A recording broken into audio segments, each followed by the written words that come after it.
Leo tulikuwa tunapanda miti katika shule hii ya msingi Runywanyu. Miti tuliyopanda ni miti ya matunda, lakini pamoja na miti ya kivuli. Kwetu na ulimwenguni kote miti ni uhai. Mahali ambapo hapana miti ni jangwa, na mahali palipo na jangwa maisha yanakuwa ni ya wasiwasi, na utaona kila mtu anajaribu kukimbia. Na hata ukifuatilia ulimwenguni, swala la upandaji miti limekuwa ni kipaumbele kwenye uchumi wa ulimwengu. Tanzania hapa rais wetu Daktari Samia Suluhu Hassan ametilia mkazo sana swala la utunzaji wa mazingira. Ukusanyaji wetu wa mapato unaendelea kuwa imara, lakini na wenye kushirikisha wadau. Lakini pia salamu hizi ziwafikie walipa kodi wote nchini, ya kwamba mamlaka yetu ya mapato sasa ni mamlaka inayosikiliza na kufanyia kazi kero zote za walipa kodi, ili kuondoa usumbufu katika masuala ya usimamizi wetu wa mapato. Kinali Yilumba ni mwalimu mkuu katika shule ya msingi Runywanyu. Mmeenda sambamba na kauli mbiu ya mkuu wa mkoa Anthony Mtaka anayosema kujaza tumbo sio shibe, jali unachokula na unachomlisha mtoto. Mmetupandia miti ya maparachichi. Tunaamini hiyo miti ndani ya miaka 3 itakuwa iko tayari, na tutaanza kuitoa kwa ajili ya sio kuuza, kwa ajili ya watoto wetu kwanza, wanafunzi wapate lishe iliyo bora na matunda.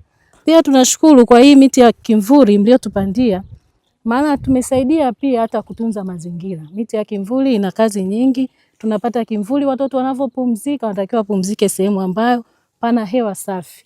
Kupitia hii miti tunapata hewa safi ya oksijeni ambayo tunasaidia hata watoto wanapokaa mchana wanakula chakula, wanapumzika sehemu nzuri. Kwa hiyo tutasaidia pia hii miti ya parachichi kuondoa udumavu wa watoto katika shule yetu. Mimi nipende kuwashukuru sana na nikuwapongeza kwa jitihada hizo. Ila ninachoomba tulipa kodi, mimi mwenyewe ni mdau. Kwa sababu mimi nasimamia ujenzi wa hii shule. Tumejenga mwaka huu nimelipa karibia milioni kadhaa. Na wakata mafundi 5%, na wakata wafanya biashara VAT 3% na 2%. Kwa hiyo mimi nimpa kodi nzuri kabisa. Wanapoleta na ulipa malipa fedha zao wanazonidai, lazima niwakate kodi. Na nisidaiwi kwenye kodi ya wazabuni wala wa mafundi. Nimelipa kodi vizuri sana. Naitwa Velmund Kantu Msigwa. Ni mwenyekiti waendesha pikipiki mkoa wa Njombe. Ndugu mwalimu mkuu, ni kuombe kwa bahati ulioipata, shule ya msingi Runywanyu ni mpya, imepandiwa miche na TRA. Watoto hawa wanapoingia madarasani, waambie walimu wako wawafundishe ni namna gani waweze kulipa kodi, waanze kujifundisha kidogo kidogo, ili itakapofika baadaye wawe na elimu ya kutosha. Sisi tukiwa wazee kuna kushuka, watoto wetu ndo wanaanzisha biashara.